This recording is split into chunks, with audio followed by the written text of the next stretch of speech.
E aí, galera, beleza?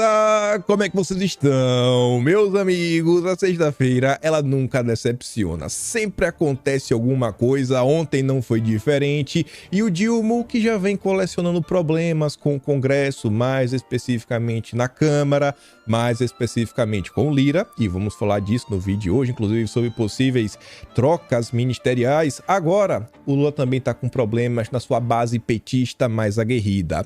Além de algumas movimentações das redes sociais que eu quero mostrar para vocês, a imprensa andou comentando sobre isso e o Lula, que foi num evento de militantes na universidade, ele viu o Haddad ser vítima de protestos da própria esquerda, vejam só. E a gente tem que comentar sobre isso, também sobre alguns embates entre o Paulo Pimenta, o Janones. O primeiro tema promete muita coisa e o segundo também. Ontem ele, Jair Messias Bolsonaro, estava lá em São Paulo, foi pro evento. Mais uma vez a mídia fez questão de distorcer as coisas e ele andou falando sobre seu futuro político. Vamos falar sobre isso. Quero trazer mais algumas coisinhas. Quero falar sobre a direita. Temos pelo menos duas notícias boas, assim, uma inacreditável, só podia ser a sexta-feira, envolve até a Bárbara do Te Atualizei, espero que vocês já saibam, notícia muito bacana, muito porreta. Depois, aí é só notícia preocupante, Lula e Marina em campo contra o agronegócio brasileiro. O que é que tá acontecendo? Se prepara, é só apocalipse. E hoje temos que falar algumas coisinhas, pelo menos, do que diz respeito CPI do dia 8 e CPI do agro. Vamos correr, eu realmente quero falar algumas coisas, mas vamos lá. Vejam só isso daqui, né? Só para começar o vídeo. Eu quero ver qual vai ser o resultado final, mas aquele episódio que a Adélis Ortiz, né, tomou um murro na caixa dos peitos, jornalista da Globo, agora foi revelado que o GSI identifica que segurança apontado como agressor de Délis é do Exército. Não é só a turma do Maduro, é do Exército. E aí agora? É do Exército do Lula, né? Do GSI do Lula. E aí? Quero ver a imprensa, quero ver a cobrança, quero ver o que realmente vai acontecer. Porque se fosse o governo Bolsonaro, aí tá ali, ó, o GSI identificou que o segurança apontado como suposto agressor é de organização militar do Exército Brasileiro. Espero que a apuração ocorra o quanto antes e todo mundo sabe o que realmente aconteceu. Mas vamos lá. Quero comentar sobre problemas, não da direita, problemas na esquerda e problemas reais. Vejam como são as coisas.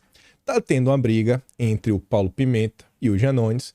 O Janones não é aquele político de esquerda. O Janones é o político do hype. Se amanhã a turma da direita abraçasse o Janones virava mais bolsonarista que Bolsonaro. O cara só tá pelo engajamento. Não tem um projeto de país, não tem nada. Ele vive pra surfar o hype e ganhar like. E aí o Janones, ele tenta utilizar os seus números para conseguir um tipo de espaço. Ele tentou na equipe de transição, não conseguiu nada. Na verdade, do governo, não conseguiu o ministério, não conseguiu secretário importante, não conseguiu o cargo, não conseguiu sequer ter o apoio do PT, né, na CCJ. E agora chegou a CPM do dia 8, mais uma vez foi limado, foi jogado de canto. E o Janones vem atribuindo isso, né, a figurões dentro do próprio PT. Aí o que é que ele faz? Ele coloca fogo no parquinho, lenha na fogueira, e tem aí umas 2, 3 semanas que o Janones vem batendo paulatinamente na comunicação do governo, falando que tá ruim, que tá uma porcaria, que isso, que aquilo, outro, ao ponto que o Paulo Pimenta tá começando a responder o Janones, e obviamente de forma republicana, né, sem muitas, vamos falar, né, tentando no máximo soltar algumas indiretas. Aí rolou o seguinte, ó, o Paulo Pimenta disse que o Janones foi importante para a eleição, mas agora a comunicação do governo deve adotar uma postura menos decisiva. Ó, Janones, valeu, obrigado. Força aí. Senta lá, Cláudia, que você é inútil agora. Passada a eleição, quem ganha tem que governar para todos. E o Paulo Pimenta, ele não tá errado em falar isso. Não tá errado. E o Janones, ele não tá nem aí. Ele tá pelo hype. Ele está pelo like. E vocês estão vendo que essa comunicação belicosa do Lula vem criando inúmeros reveses e sendo assim um material farto para a oposição criticá-lo ferreamente, não para a própria oposição. O Lula não está sendo criticado para a própria bolha. Quem está vendo esses absurdos é aquela turma que não acompanha a política no dia a dia, que está vendo, meu Deus do céu, o que é que o Lula está falando? O ministro afirmou que não é essa a função da SECOM. Não é ficar de embate, brigando, né? Não esperem da SECOM a política de lacração. Não é essa a função da SECOM. Muitas vezes as pessoas confundem com o trabalho nas redes de parlamentar de partido político. Então, deu uma escanteada. O clima não tá bom. Entre eles mesmos, não é a primeira notícia. Você vê a questão de cargo, questão de ministério. É cobra comendo cobra. Guarda isso na cabeça.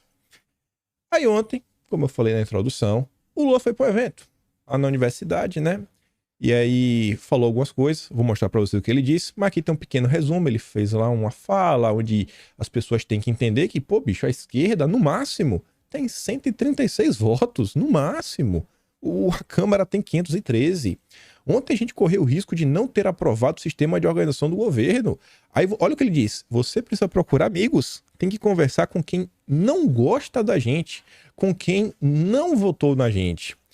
A uma plateia formada em grande parte por apoiadores, Lula repetiu que governar demanda esforço e negociações com quem não apoia o governo. Vamos ouvir o trecho completo. O Metrópolis colocou aqui, inclusive legendado. E foi nesse evento que o Haddad foi vítima de protestos. Mas tá ali, ó. É importante vocês saberem a correlação de força no Congresso Nacional. A esquerda toda tem no máximo 136 votos. Isso se ninguém faltar. Ou seja, mas nós, para votar uma coisa simples, precisamos de 257. Então, de 136, faça uma conta aí e veja quanto falta. E para aprovar a emenda constitucional, é maior ainda o número de deputados que nós precisamos. Então, é preciso que vocês saibam o esforço para governar. É importante que vocês saibam que não é só ganhar uma eleição. Você ganha uma eleição e depois você precisa passar o tempo inteiro conversando para ver se você consegue aprovar uma coisa. Ontem a gente corria o risco de não ter aprovado o sistema de organização do governo que nós fizemos. E aí, você não tem que procurar um amigo, não estava lá o Vicentinho para eu conversar, porque ele já é voto nosso. Você tem que conversar com quem não gosta da gente. Você tem que conversar com quem não votou na gente. Perceba como são as coisas. O PT assumiu, né, a presidência pela primeira vez em 1º de janeiro de 2003. Foram 13 anos. Teve todo o processo.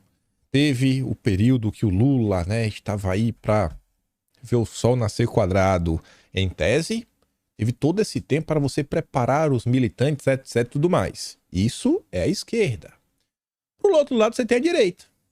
Um bando de tia do Zap que tava cuidando dos filhos, cuidando dos netos, tava trabalhando, muito ocupada para acompanhar o Brasil, e de repente ela começou que tinha coisa muito errada. E no meio do caminho surgiu um ex-capitão, que por alguma razão ele é muito simpático, e ele desperta nas pessoas um interesse de acompanhar a política.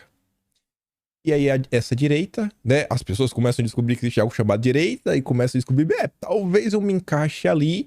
E nesse processo que se intensificou ali em 2016, 2017, ganha realmente forma ali em 2018, você vê que em 4 anos, e a gente consegue conversar aqui, diversas pessoas surgiram, onde diversos assuntos densos, como a gente aborda aqui no dia a dia, eu fico me perguntando o que é que passa na cabeça de vocês que param para me assistir, a gente falar de número, 257 votos, 308, PEC, PLP, prédio de lei complementar, e você vê que a turma da direita entende as coisas. A turma da direita, quando, por exemplo, Bolsonaro resolveu apoiar que seja o Arthur Lira em 2021, eu falava, pô, a gente tá entendendo aqui. Como o Lira falou, né? Pô, o voto desse cara aqui já tá virado, eu não tenho que conversar com ele. Né? Bolsonaro não assim, não é que ele pega a caneta e fala, eu vou escolher o Lira. Porque ele podia fazer isso, né? Vou escolher a Bia Kicis, vou escolher o Luiz Felipe, vou escolher o Dado Bolsonaro, vou escolher fulano, esse cara. Não é assim. Você vê que a turma da direita, ela amadureceu, ela aprendeu, ela entendeu, e ela ia para as redes sociais para explicar para as pessoas como diversos grupos e indivíduos como Nando Moura, Chico Linguiça, Kim Kataguiri, né? Toda essa turma tá sempre usando de falsas narrativas. Só que, gente, estamos em 2023. 2023.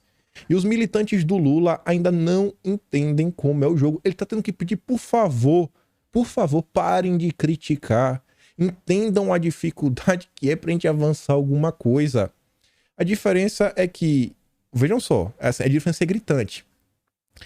No mesmo mês de maio, assim como o Lula, correu o risco de ver a esplanada tendo reveses e voltando à estrutura do governo Bolsonaro. Bolsonaro viu a mesma coisa para voltar para o governo Temer. Só que Bolsonaro lutava para reduzir o número de ministérios para 23, enquanto Lula luta para aumentar para 37. Lula não tem apoio das redes sociais, enquanto Bolsonaro tinha as pessoas nas ruas. Isso foi a manifestação do dia 26 de maio de 2019. Vocês conseguem perceber como é gritante a diferença entre ambos?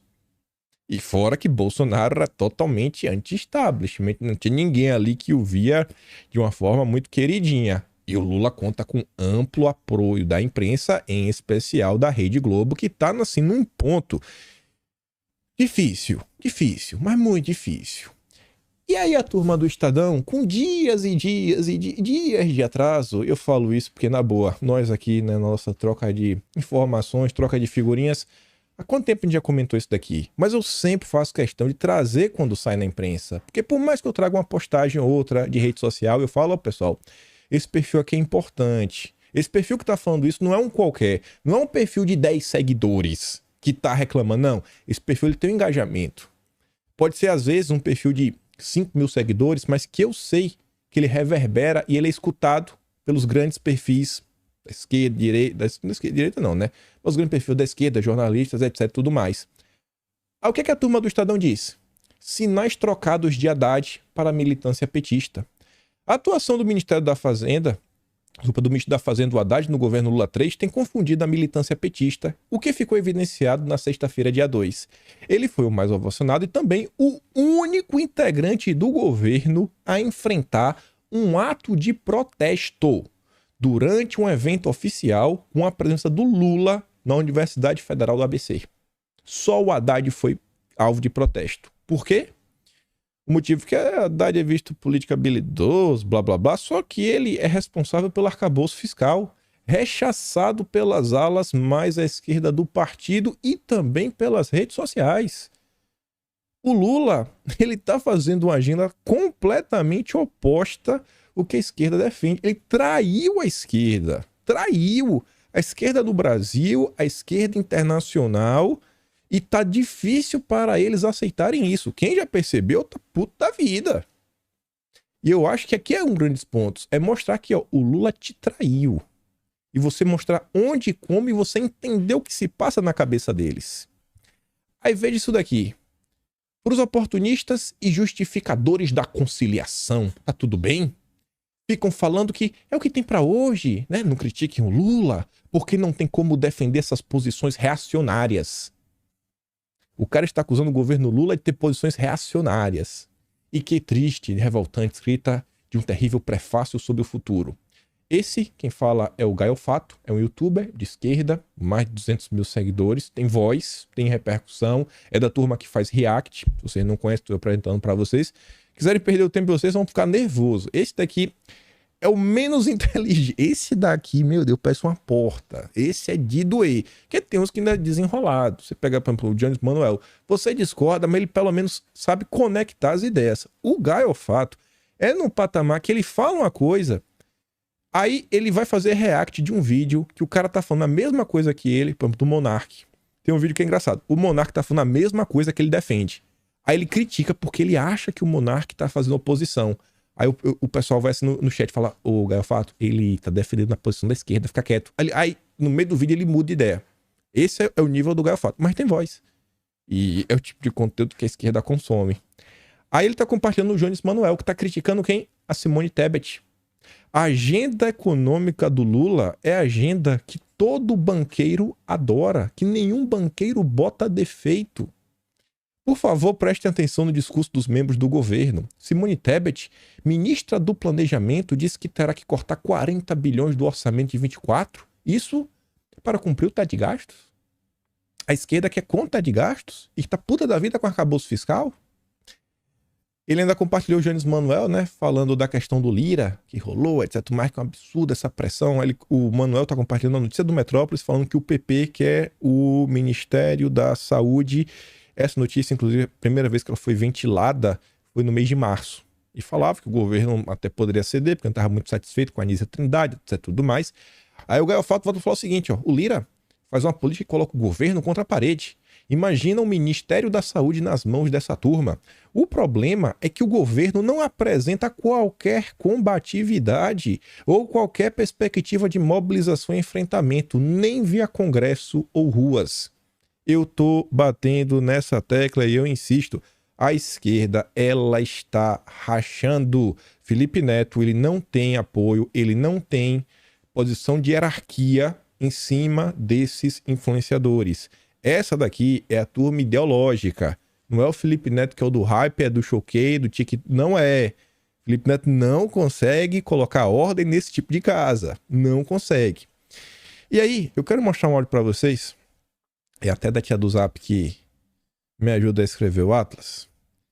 Ela tava conversando. Ela mandou um áudio no debate que ela participou. 2 minutos. Eu vou botar em 2x. Acho que vai dar para assistir. Vai ficar um pouco rápido, mas vamos ouvir junto. Eu tinha que falar desse seu vídeo de hoje, desde uma coisa que aconteceu ontem.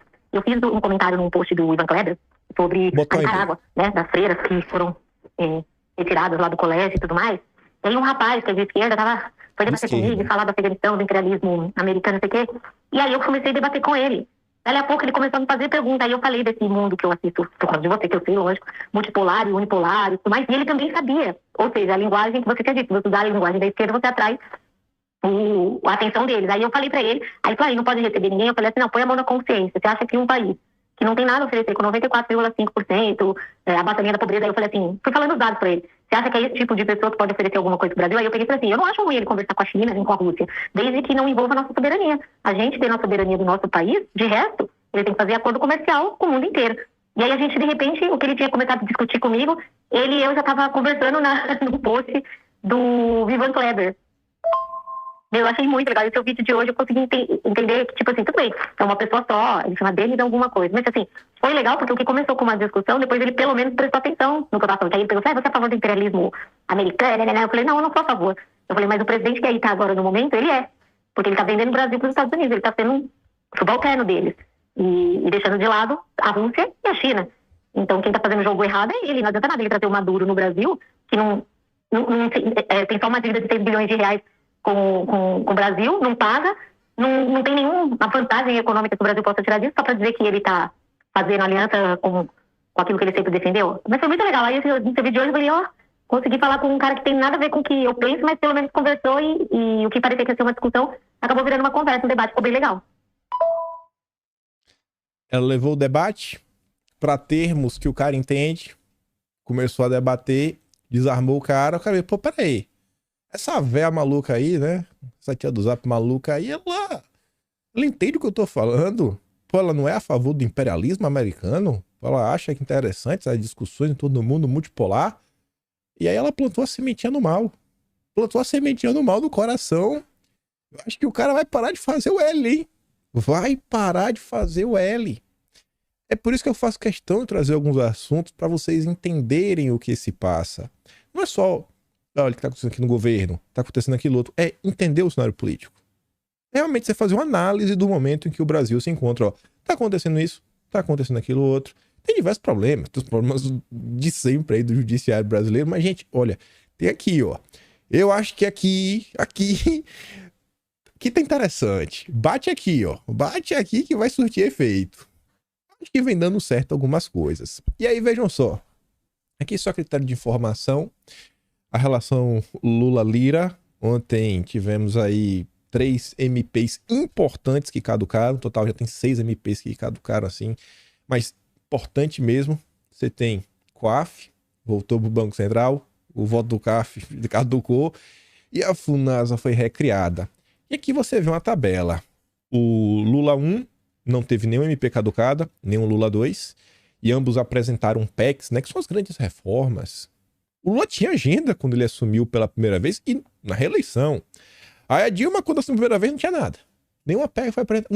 Não tinha agenda e já tomou 2 MP caducadas. Depois, um MP caducado e uma PEC na reeleição. Não deu certo, né? Você vê que o Temer entrou já apresentando uma mini reforminha. Bolsonaro não teve nenhum MP caducada, mesmo com o Maia jogando contra, com a Globo fazendo aquele escarcéu. E o Dilma, agora, o grande mestre da Frente Ampla, não consegue andar para frente. temos que torcer para o caos continuar. Espero que não aconteça a reforma ministerial, espero que não aconteça. E que, se acontecer também, o Centrão continue tratorando, porque a maldade não pode avançar. Se o Brasil continuar do jeito que tá, fica ruim, né? Melhor ruim do que péssimo. Aí, avançando, o Caio Junqueira, que é um cara que tem fonte dentro do PT, foi o Caio Junqueira que apresentou para o Brasil quem era Gabriel Galípolo, lá em abril do ano passado, falando que ele estava se aproximando do PT, etc, tudo mais, pipipi. E também foi o Caio Junqueira que deu o furo, né? Foi a primeira pessoa no Brasil a noticiar a cartinha do sobrinho do Lula, né? O Josué Gomes, sobre consideração. Ele disse, conversou com a alta cúpula do PT e que uma reforma ministerial deve ser feita após o recesso, que deve ser agora na volta de julho, e que dicas aí integrantes da cúpula. Sobre isso, o Globo soltou uma nota, já citando nomes, possíveis pastas e possíveis problemas. União Brasil tem 3 ministérios, por mais que o Valdez Góes não seja do União Brasil até então, é visto que está na cota do União Brasil. Mas, enfim, ele está no desenvolvimento regional, aí tem o lendário Juscelino na comunicação e a lendária Daniela também, né, no turismo. E aí a União Brasil pensa em fazer uma troca, né, das cadeiras para colocar nomes que possam trazer o apoio verdadeiramente da bancada. Um desses nomes é o Celso Sabino. O Celso, não era até do PSDB, acho que ele fez uma mudança depois para o DEM, depois aí virou União Brasil, né? E disse que as conversas estão avançadas, avançaram ainda mais ao longo do dia de ontem. Só que aí tem um leve impasse, que é leve. Isso aqui para resolver tá fácil.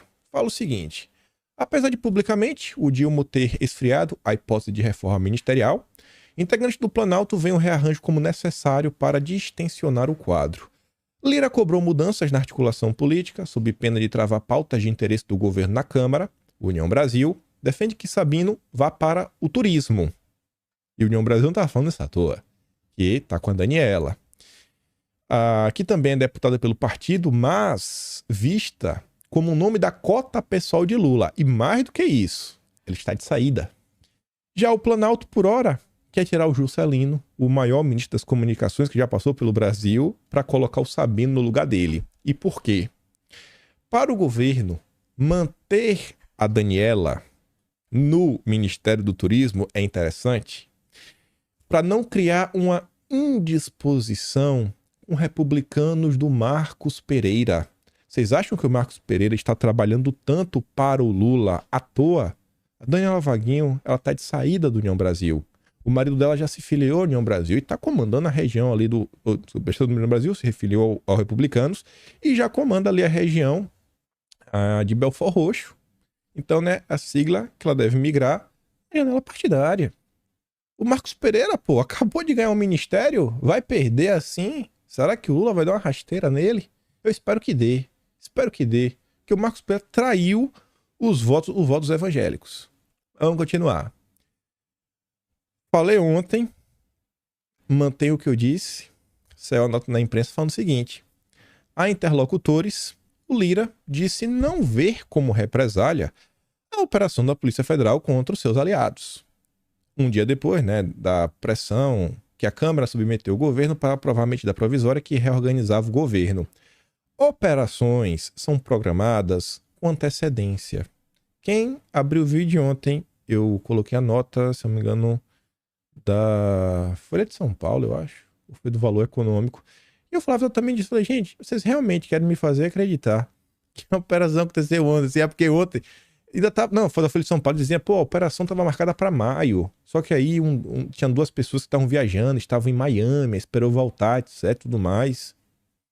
Então, assim, tem algumas coisas que são coincidência, e o Brasil é o pai das coincidências, sem sombra de dúvidas, mas uma operação que depende da justiça estadual, etc., não é bem assim que a banda toca. Só que, por mais que o Lira entenda esse processo, entenda que tem uma programação, ele diz desconfiar, mesmo assim está desconfiado, de que haja uma tentativa deliberada de enfraquecê-lo politicamente. Não é só mandar um recado, é tentar enfraquecê-lo. E enfraquecê-lo via uma investigação da Polícia Federal, seus aliados, por agente do governo aliada ao seu maior inimigo, Renan Calheiros.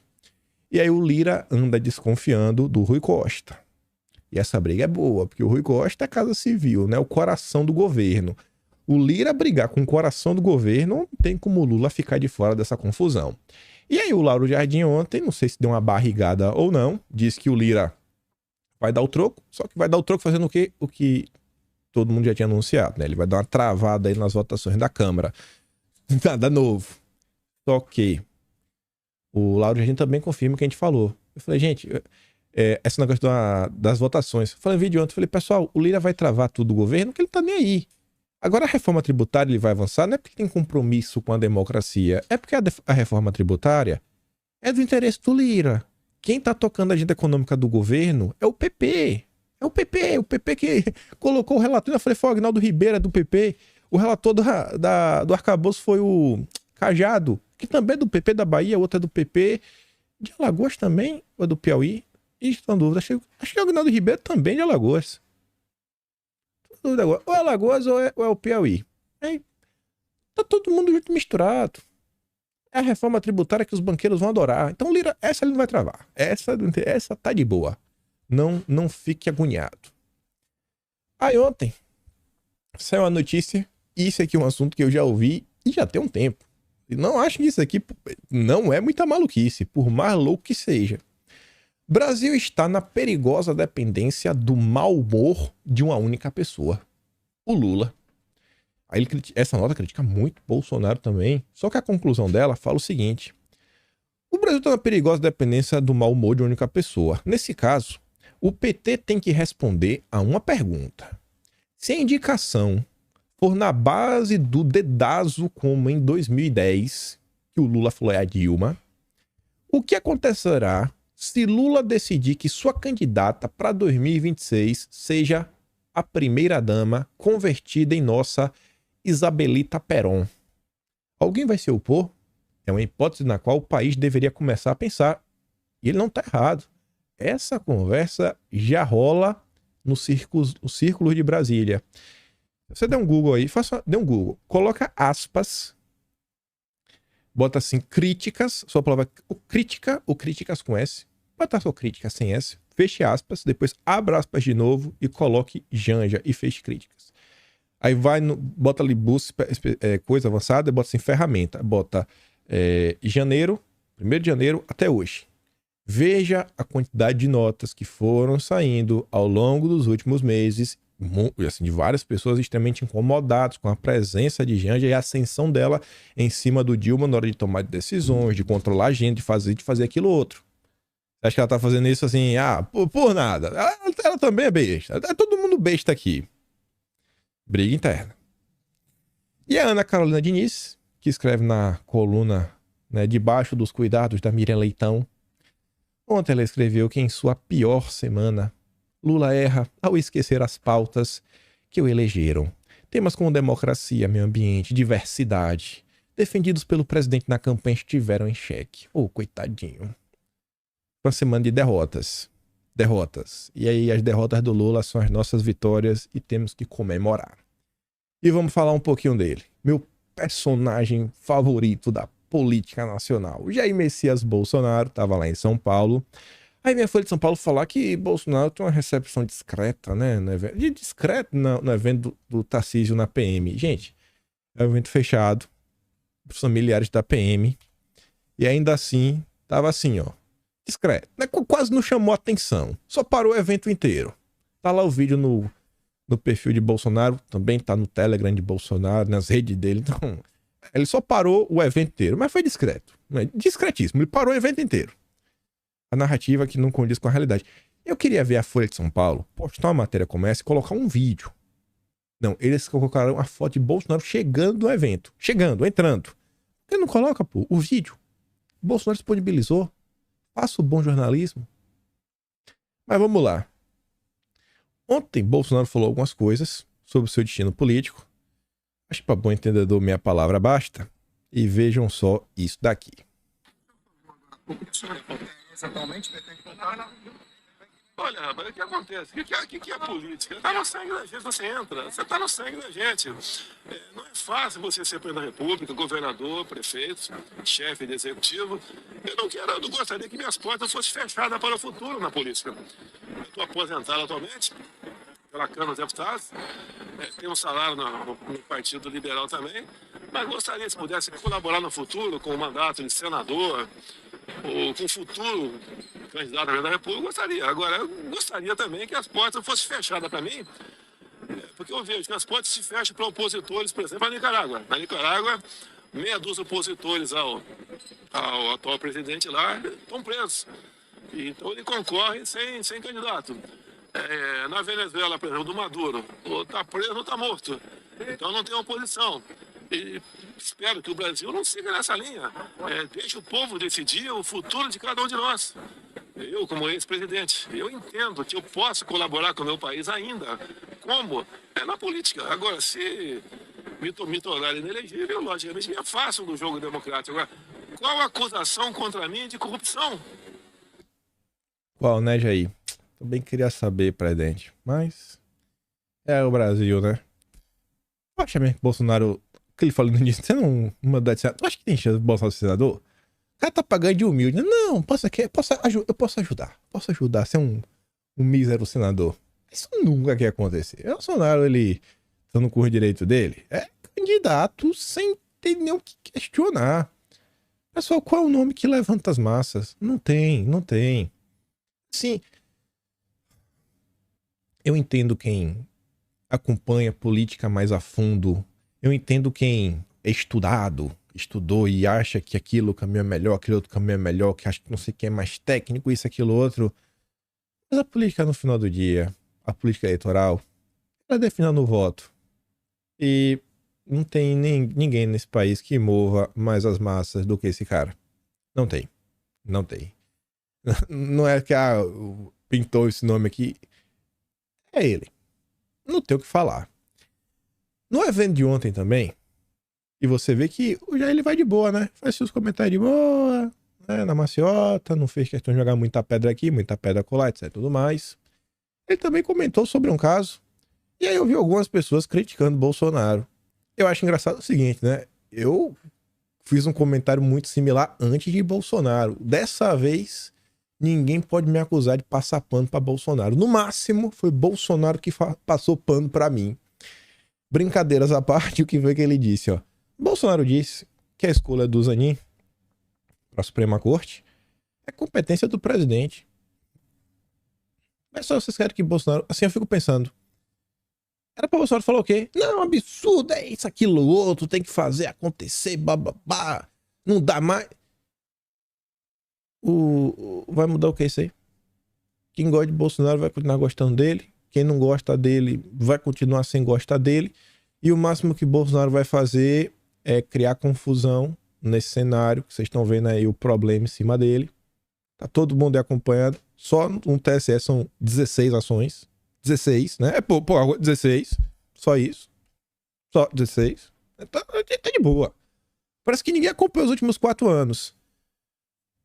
Aí, no máximo, ele também consegue ganhar inimizade do Zanin. Uma coisa o Zanin não gosta dele, outra coisa é ser inimigo. E aí, qual é a soma disso? Qual é o resultado disso? Inclusive, no vídeo de ontem, o Chico Linguiça e a turma do MBL, eles tentaram pegar o vídeo pra falar que eu disse que o Zanin era conservador. Eu falei, meu Deus do céu, velho. E engraçado, tem até o tweet aqui das pessoas falando, rapaz, ele não falou nada disso em vídeo. Ainda tentaram falar que eu briguei com um determinado deputado ou outro, sendo que eu não falei de ninguém. Como eu faço em várias vezes que eu falo de alguma ação da direita. Eu tirei o nome, ninguém nem sabia, eu tinha nem o nome no vídeo. Falei, pô, esse tipo de ação. Ontem, outro deputado também entrou com ação contrária. E pra mim, eu acho que a ação é burrice. Me perdoa, eu não acho que é o melhor dos caminhos. Porque estamos aqui entrando contra o mandato. Repito o que eu disse ontem. Se você conseguir vender essa ideia para o público que não acompanha política, né, diariamente e ver, pô, bicho, rapaz, é isso que tá acontecendo. O Lula fez isso. Pô, mas essa turma aqui tá contra? Pô, beleza, bacana. Isso em termos de comunicação de narrativa, isso é importante. Mas em termos de resultado político, a soma é negativa, porque você vai acabar gerando uma certa inimizade, etc, tudo mais. A inimizade, na minha verdade, já tem, né? Você cria um clima ruim. E você sabe que... Vocês sabem como é que tá o clima no Brasil já há muitos anos. Não começou ontem, não vai parar amanhã. Para você ver como estão as coisas. Faltam 110 dias para Lula indicar um novo ministro. Já estão comentando sobre a vaga da Rosa Weber. Já estão comentando sobre isso.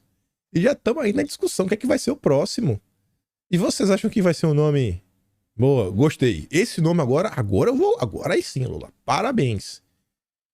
Gente, essas duas indicações aqui, e se acontecer a terceira, que eu acho que existe a possibilidade, e a terceira, se acontecer, eu apostaria minhas fichas no Rodrigo Pacheco como um indicado. Porque tô fazendo aqui uma previsão. Vamos ver em 2025.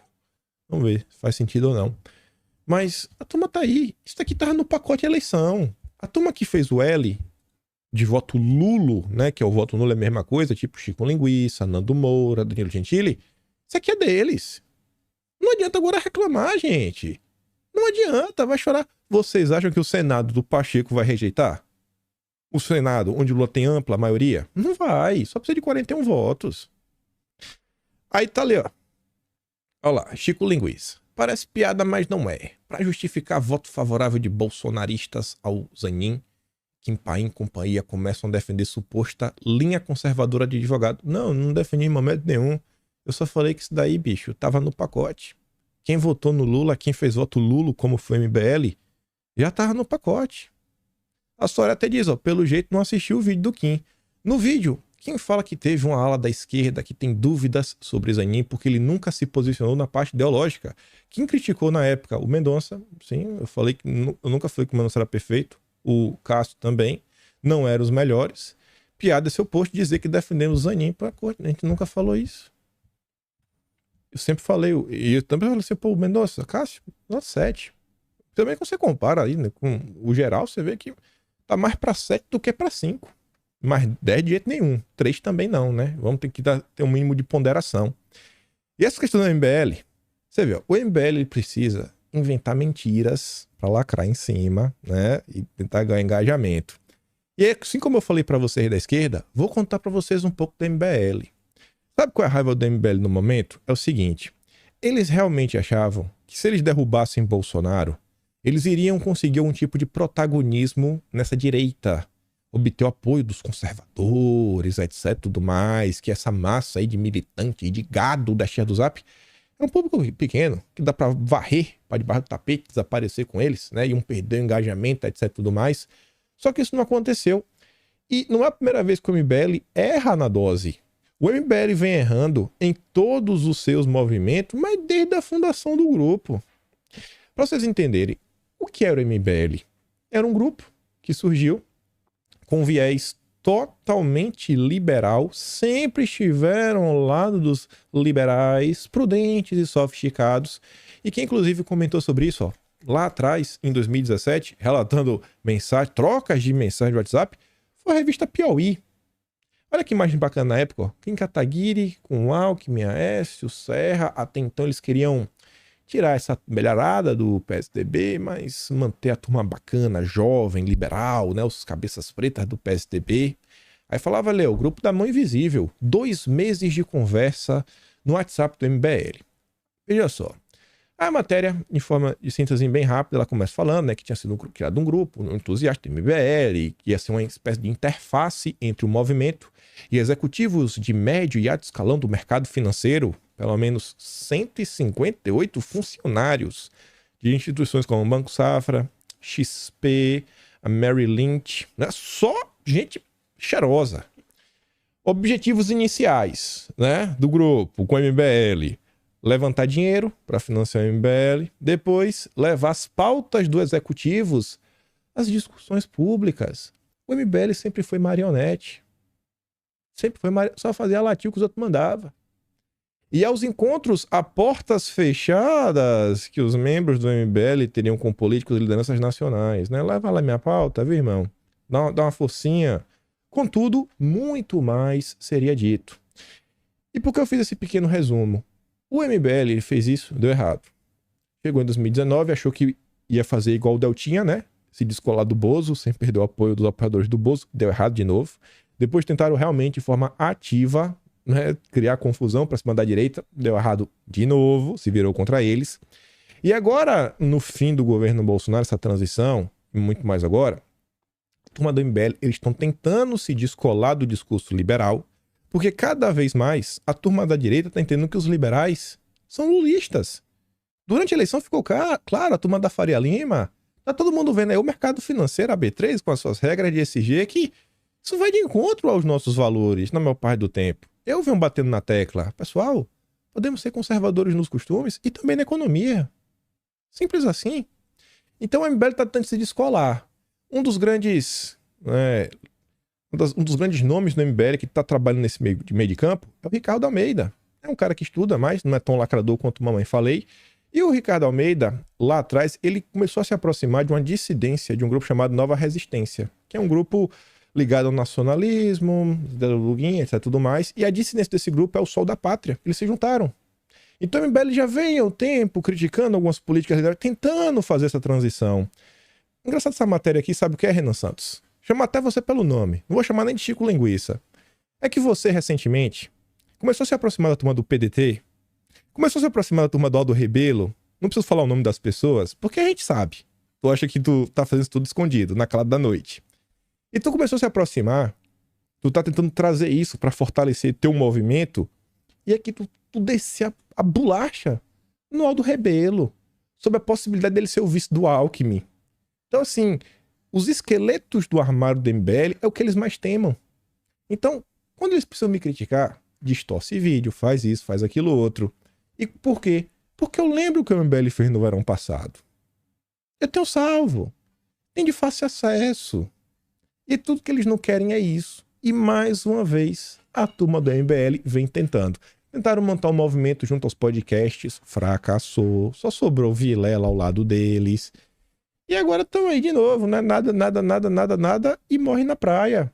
E ficam tentando aí criar algum tipo de cisão, divisão dentro da direita. É o que o MBL está tentando fazer. Tentar se projetar. Lê essa matéria, é interessante. É literalmente o que o MBL continua tentando fazer. Eles não mudam o método. Tá sempre dando errado. Chico Linguiça é uma espécie de dico vigarista. Tudo que ele apronta dá errado. Aí, continuando. Já que a gente puxou aqui a pauta do legislativo, né? Desculpa, judiciário. Tá rolando a CPI do MST. Nas sessões, o Zuco cortou o microfone da Sâmia Bonfim no momento.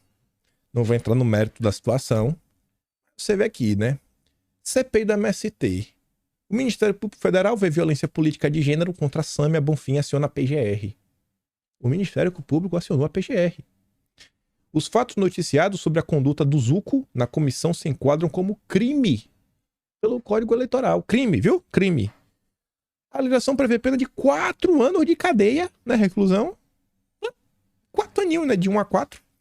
Para quem constranger, humilhar parlamentar ou candidata por ser mulher com o objetivo de impedir e dificultar sua campanha eleitoral ou desempenho do seu mandato. Aí, sobre esse fato, o UOL comenta que o Salles pode pegar até 4 anos de prisão por desligar um microfone de deputada. Olha como está o nível da discussão. Olha o que está acontecendo ao longo do tempo. Esse é o debate público que a esquerda propõe. Isso daqui talvez seja o que eles chamavam de lawfare, né? Mas como é contra a direita, aqui é justiça social. E é por isso que eu bato na tecla de novo. Tá incomodado com as questões do judiciário, como diversas pessoas? Eu acho que o caminho é debater uma reforma ampla e para tentar colocar a bola no chão. Uma reforma do judiciário, poder judiciário. Não é trocando nomes, não é assim. Mas debater uma coisa mais profunda. E isso tem que estar nas nossas mãos. A direita tem isso na mente, né? Falar de reforma, é a direita que está debatendo isso. As ferramentas da democracia. Outro motivo que a MBL está tão puto da vida, que eles tentam emplacar esse discurso, né?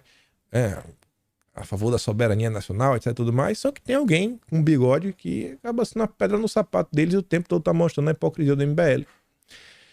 Falei pra vocês que ontem teve notícia positiva que só podia ter vindo numa sexta-feira envolvendo o judiciário brasileiro. Peraí, todo respeito. Envolvendo ele, com letra maiúscula, né? O ele de ele. ele, graças a Deus, Deus tocou o coração, liberou a reativação das redes sociais da Bárbara. Não quer falar nada, a gente é só agradecer. Não é pra tirar, graças a Deus isso aconteceu, a mim já é mais que o suficiente. Deus abençoe a Bárbara, que ela seja muito feliz. E é isso. Daqui pra frente, né, trabalhar, sobreviver, botar base, 2024 vem aí, que é base para 2026. Só isso que eu tenho a falar. Outra vitória, outra notícia para comemorar, falei que eram duas. Mais uma vitória de um grande advogado aqui da turma da direita, o Emerson Grigoletti. Agora, o Tribunal de Justiça do Rio Grande do Sul, em acórdão unânime, ninguém discordou, foi unânime. Eles mantiveram a condenação da auto-intitulada Agência de Checagem de Combate às Fake News aos Fatos. Eu gosto disso aqui, ó. Mais do que o discurso duro de reclamar, eu gosto das pessoas que trazem vitórias. Eu espero que eu possa ser uma pessoa que pelo menos não traz problemas. Se eu não trouxer problema, eu tô meio contente comigo. Mas trazer vitória assim, acho que uma dessas acho que eu nunca trouxe, não. Essa daqui, pô, é importante. A quantidade de confusão que essa turma de fact-checking já criou ao longo do tempo, rapaz, e ficam aí, né, como os grandes bastiões do controle da verdade. Enfim, parabéns, toda a turma do Jornal da Cidade, que resolveu acionar a justiça. E parabéns ao Emerson, né, conseguiu essa vitória, aos meus olhos, extremamente importante. Aí no evento de ontem também lá na universidade, o Lula falou sobre redes sociais. E falou que é basicamente um conflito do bem contra o mal. Onde a gente quer o mal, viu? Ele é santo. Pai Lula nunca errou. Aí ele disse que é uma batalha que eles têm que lutar. Tem que lutar.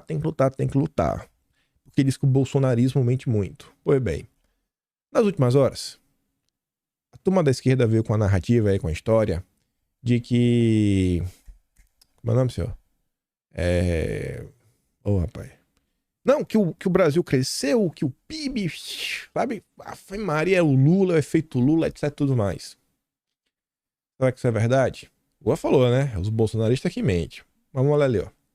A agropecuária tem a maior alta trimestral desde 1996 e puxa o PIB no primeiro trimestre. Tá, mas aqui não tá falando que foi o Lula, que... Né, não tá falando que não foi o Lula, não tá negando isso, né? Beleza. Setor de serviços avançou 0,6 e indústria... variação negativa. Só que aí veja agora. Resultado do PIB ainda não pode ser colocado na conta de Lula. Quem diz isso é o colunista da UOL. A grosso modo não. Houve uma super safra prevista no ano passado e que se confirmou. Foi prevista no passado. Não aconteceu algo muito novo no governo para impulsionar isso. O governo pode ter contribuído no entorno dessa história porque reafirmou e reforçou os programas sociais de transferência da renda. De resto, o início do governo foi um período de incertezas, com menor crescimento do resto do mundo e com inflação ainda complicando a atividade econômica. Mas tá a esquerda falando, obrigado Lula, pelo PIB de 1,9. O Estadão também deixa claro que agronegócio garante quase 90% do crescimento do PIB puxado pela soja. Narrativa, né, Dilma? E vamos falar um pouco de agro, vamos falar de maldades vindo do desgoverno. Vejam só isso daqui.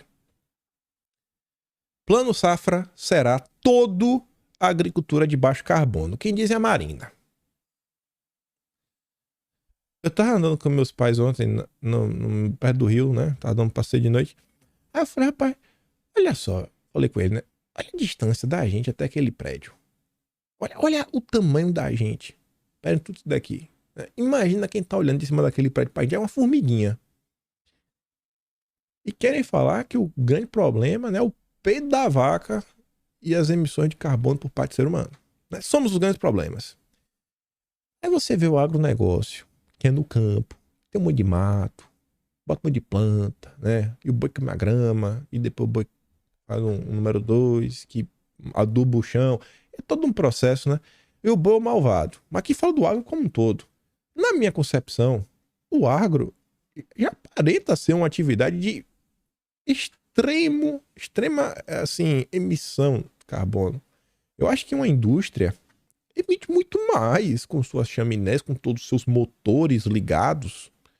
Eu acho que a indústria causa muito mais problema. Mas tudo bem, né? Quem sou eu na fila do pão? Aí a Marina diz que estamos trabalhando para que o Plano Safra possa ser apresentado em meados de junho, todo ele com agricultura de baixo carbono. Marina. No novo Plano Safra, vamos começar com o que é basal e depois o plano inteiro vai ser assim. Todo proprietário rural que incorporar tecnologias de baixo carbono em uma escala que ainda está sendo analisada, nem sabe, terá vantagens na taxa de juro. Comentamos esses dias sobre a notícia da BRF, que em 2 anos investiu mais de 400 milhões de reais para ser ESG e nem conseguiu ainda rastrear toda a sua cadeia de fornecedores indiretos. 400 milhões. Quem que tu acha que vai ter acesso às melhores linhas de crédito? O empresário bilionário, picanheiro ou o pequeno produtor rural, rapaz? Que tá lá com a D20. Tem nem uma S10, é uma D20 ainda. Tu acha que é quem? Tu acha que é quem que vai ter aí a fazenda de baixo carbono? Mas tá ali, né? Isso também seria um estímulo para a adoção de boas... Não é um estímulo, né? Você tá colocando a corda no pescoço. Fala, irmão, só tem dinheiro barato se seguir essas regras. Mas para seguir essas regras, creio eu que o cara vai ter que fazer um investimento. E um cara que tá... Não é só ali, pô. Até a rocinha, no luxo, até um carrinho velho, leva uns boizinhos ali a colar. Que a grande parte do agronegócio brasileiro não são grandes empresários bilionários que andam de helicóptero e avião pra cima e pra baixo. Mas tá aí, né? E essa ideia da Marina é complicada, mas chegaremos lá. A ideia é que toda a agropecuária brasileira seja estímulo, né? Vai ou racha, para ser de baixo carbono em escala ascendente. Por que eu quis trazer isso? Venham batendo na tecla. O Lula é o vassalo do Biden. E o John Kerry, aquele amigo da Marina, a Amazônia é nossa. Olha essa matéria da Fox News. John Kerry, os loucos do clima estão vindo para seus hambúrgueres e 4 de julho. Observando a Casa Branca, impõe a política climática, a América, me pergunto se celebraremos os feriados nacionais da mesma forma em apenas alguns anos. Um único parágrafo. Vamos ver se tem semelhança com o que a Marina quer fazer. Uma das missões mais urgentes do John Kerry é reformar nossa indústria agrícola extremamente bem-sucedida. Será que se eu trocar um nome e botar Marina, faz sentido? Uma das missões mais urgentes de Marina Silva é reforçar nossa indústria agrícola extremamente bem-sucedida. Faz sentido, né? Em uma reunião recente com os zongueiros, John Kerry trovejou que os agricultores em todo o mundo criam 1/3 dos gases, né? Os gases ruins. Uma quantidade que deve diminuir se o mundo quiser atingir emissões zero. Não é exatamente o plano da Marina? Olha como o governo do Dilma continua rezando toda uma agenda internacional debaixo dos interesses do Biden. Aí você vai... Economia, né? A preocupação do Lula. Economia. Ajudar. No governo Lula, investimento estrangeiro cai 28% e expõe desconfiança sobre os rumos do país. Pai, não tá falando que o investimento ia aumentar porque o Lula, ele reza tudo que o Biden ordena. O Biden ordena... o Lula faz. Logo, o dinheiro deveria jorrar, né? Que os investidores internacionais estavam preocupados com o Bolsonaro. Mas caiu. Caiu. E essa matéria é muito interessante. O José Fux fala assim, ó. No governo anterior, quando havia qualquer soluço nos investimentos estrangeiros, multiplicavam-se analistas dizendo que o Brasil havia se tornado um pária do mercado global e que ninguém queria mais investir aqui. Em 2022, porém, a narrativa predominante se chocou com a realidade, colocando em xeque a credibilidade da turma.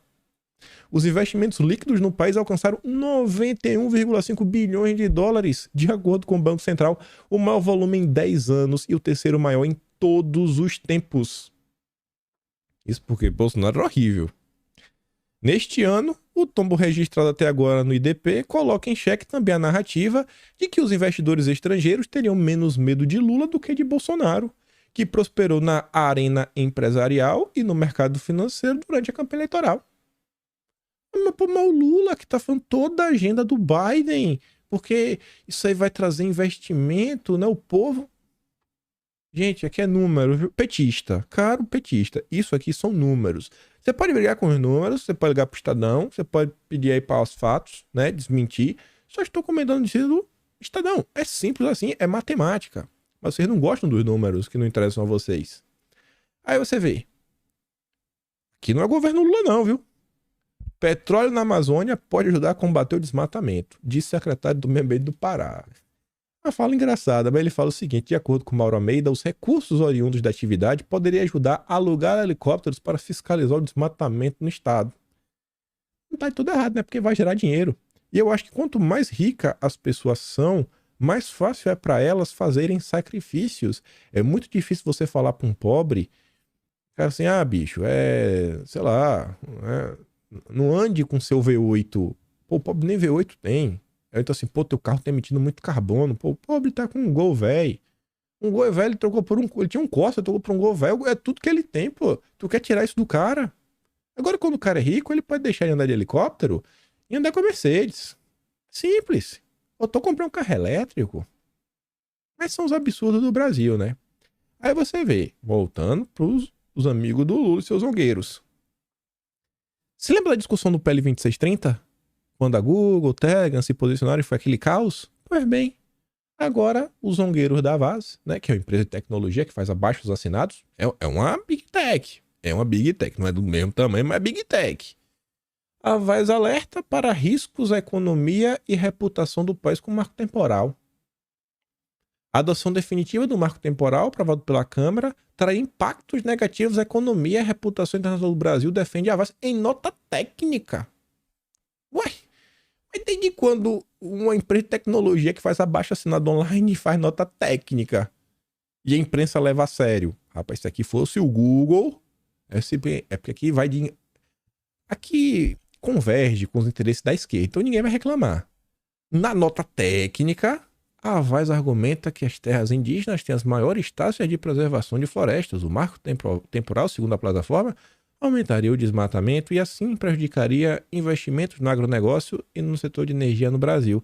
Mas peraí, ó, eles estão criticando que o marco temporal pode desmatar porque as pessoas iriam, sei lá, plantar nas áreas, né, criar gado, etc, tudo mais. Então, você não está já investindo no agronegócio porque o negócio está expandindo. É uma contradição lógica nisso daqui, mas não importa. Porque qual é a preocupação da esquerda? É a narrativa. O debate público, a grande preocupação é a narrativa. E vamos acelerar, que eu preciso falar de narrativa ainda. Organizações indígenas querem ser consultadas sobre ferrogrão. Uma área que, segundo o Guilherme Amado do Metrópolis, vai impactar 0,054% do Parque Jamanchim. É um nome assim meio esquisito. Mas não pode. O zongueiro não deixa. Olha, ó. Os zongueiros afirmam que a iniciativa é defendida pelo agro. Sob a justificativa que o empreendimento vai desenvolver o país. Tá, isso não é verdade, não? Sem se ater às questões ambientais. Pô, vai passar um trem em 0,054% da área. É sério? As entidades ainda ressaltam que a repercussão negativa abarca impostos socioambientais e culturais. Poluição sonora. Tô falando, o índio tá lá dormindo de tarde, né? Depois do almoço, comer um peixe. Aí vem o trenzinho piuí, né? Piuí! É a cor do índio. Tá lá na oca dele. Aumento da insegurança alimentar. É porque o trenzinho piuí vai afastar os bichos. Os peixes vão embora. E a circulação de estranhos no território indígena. Os zongueiros, né? Os zongueiros são demais. Aí, a Suruí, que é ongueira também, amiga da Marina, amiga do Mark Ruffalo, ela falou que, olha só, esse congresso são os Cabrais do século XXI. Isso é ruim ou é bom? Porque, na minha concepção, o Pedro Álvares Cabral é um cara sensacional. Mas sensacional. Se jogar no mar, sem geladeira, sem energia elétrica, sem GPS, sem computador, sem mulher no navio, cruzar o meio do mar, num pedaço de pau, sem saber se ia chegar vivo, pra vir e falar, eita, terra vista, chegamos, Pedro vai de caminha, escreve uma carta, fala como é, volta. Isso aqui não é pouca coisa não. E se o Brasil existe, é graças a ele. Então, para a esquerda, não só tem que atacar, como ainda tem que destruir o nosso pai fundador, literalmente o pai fundador, que chegou aqui, bicho. Não existiria Brasil sem um Pedro Álvares Cabral. Ia ser qualquer outra coisa, menos Brasil. Essa é a turma que tá aí. Essa é a turma do amor e da democracia. Veja como são as coisas, as narrativas que eles levantam. Aí, uma coisa que eu quero destacar aqui, né? O que eu digo, dá para ser conservador no costumes e na economia. Acho que tá cada vez mais claro que os liberais, além deles ser liberais nos valores, que é completamente diferente dos conservadores, o liberalismo econômico, gente, assim, defender que as pessoas tenham a capacidade de competir no mercado de forma justa, isso é coisa óbvia. Isso não é ser liberal. Isso é ser, sabe, um defensor do bom senso. Desde quando o liberalismo é defender o bom senso, não sei, tem as ideias malucas dele. Desde se existia muito antes de se falar em liberalismo. Mas enfim, vai ter uma palestra na FGV. A FGV é comunista? Não. É um antiliberais. Democracia e digitalização. Quem? Partido Verde. Quem é que mais avança com a agenda verde? São os liberais. São esses banqueiros. É essa turma. Tá cada dia mais claro que existe uma incompatibilidade de agendas. É porque quem defende o óbvio e... Pra eles, o óbvio ainda... Eu não sei nem se eles defendem tanto óbvio assim, porque conforme vai ficando rico, essa turma adora uma regulamentação para chamar de sua. Eles dizem que são liberais, mas adoram mercado fechado para o pequeno e médio, né, empresário, né, criar aquela reservinha de mercado, a turma adora, mas sensacional, né, os grandes liberais do Brasil. Mas eu comentei isso para quê? Olha que interessante. Tem uma fundação, Berta Foundation. Isso aqui é importante. Aqui é o arremate final do vídeo. Isso é a primeira notícia do tópico de CPI que não vai dar para comentar tudo. Berta Foundation.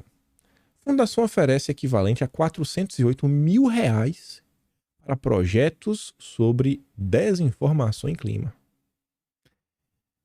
Essa ONG tem como a pauta deste ano, do seu desafio anual,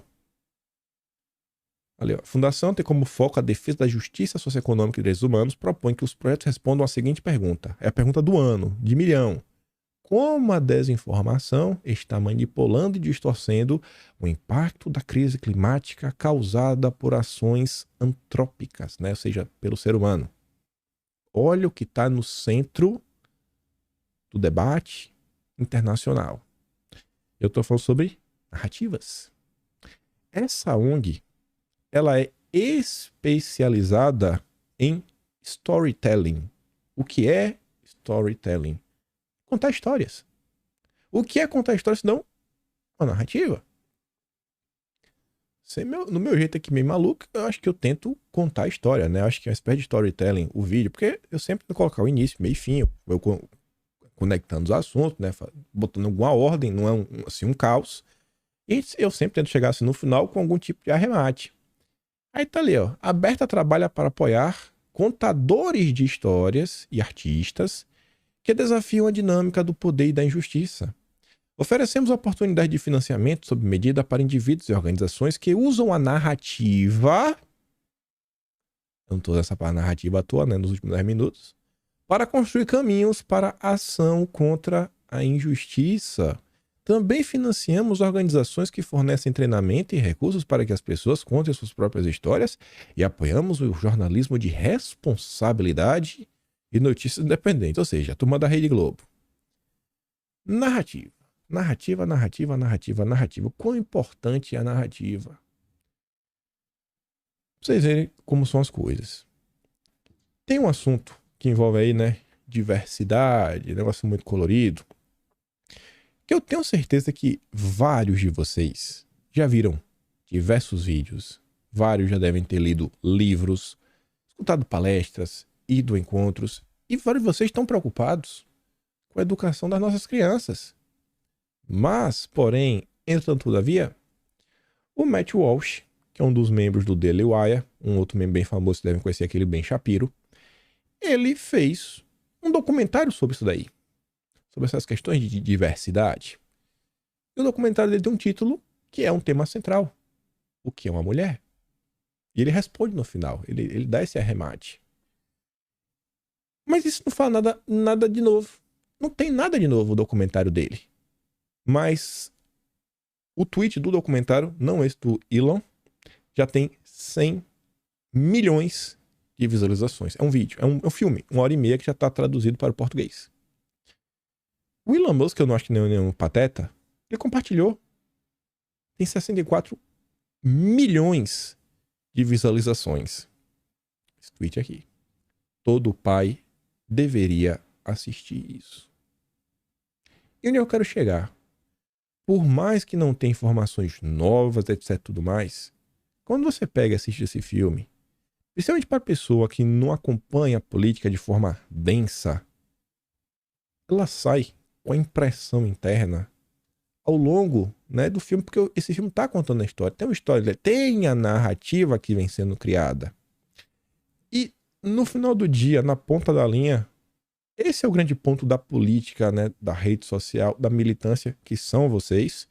É uma parcela minúscula da população, que é essa parcela que realmente interfere no debate público, faz pressão, cola políticos, consome conteúdo. Isso jamais será uma realidade de toda uma nação. É impossível que 80% dos brasileiros, 80% de qualquer país acompanhem o que realmente acontece. Isso não vai acontecer. É uma parcela mínima, seja da esquerda, seja da direita. Mas quando essa parcela ela consegue se organizar, ela consegue contar a sua história, meu Deus do céu. Mas meu Deus do céu. Por que a imprensa tem essa força? Porque ela bate tanto na mesma tecla, no mesmo assunto, que chega na época da eleição, o cara fica com a impressão ruim sobre fulano e impressão boa sobre cicrano, pelo menos pior. O cara, quantos de vocês já conversaram com alguém que odeia Bolsonaro por coisas que Bolsonaro nem sequer fez? Mas o cara ficou com essa impressão, porque ele viu em algum lugar. Ele não sabe nem onde ele viu. Essa é a força da narrativa. Essa é a força da narrativa. Olha quais são as preocupações da esquerda. Essa é a raiva do MBL. Porque nem as narrativas eles conseguem emplacar. E nem precisa fazer história inteira. É só contar um pouco o que eles fizeram e ficou maluco. E aí, só uma notícia aqui desse tópico. Não vai dar para comentar sobre ele de novo, porque tá aqui com 1h e 7 minutos. Meu Deus do céu. Esquerda quer dominar a narrativa antes de convocar os bolsonaristas na CPI. Antes de convocar o Heleno, convocar o Braga Neto, o núcleo que lidera a atuação governista na CPMI estipulou que o primeiro objetivo é conquistar a opinião pública. Não preciso mais entrar em detalhes, porque eu acho que ao longo do processo, ainda que você não saiba explicar por palavras, você entendeu. Eu acho que entendi essa narrativa. E por hoje fica por aqui. Vou mandar o vídeo do nosso querido Jair lá no Telegram, junto com o estrupício aí do Dilma, ambos lá no Telegram. Se gosta do meu trabalho, passa no meu canal. O tempo todo valeu, teu pela descrição. Tem um Atlas Brasileiro, kimpime.com. O de abril sai agora dia 15. E lembre de compartilhar esse vídeo, né? E voltar amanhã, se puder. Se puder, volta depois de amanhã. Espero ver vocês, independente. Aquele grande beijo e abraço, tamo juntos. Valeu, meus amigos. Fui.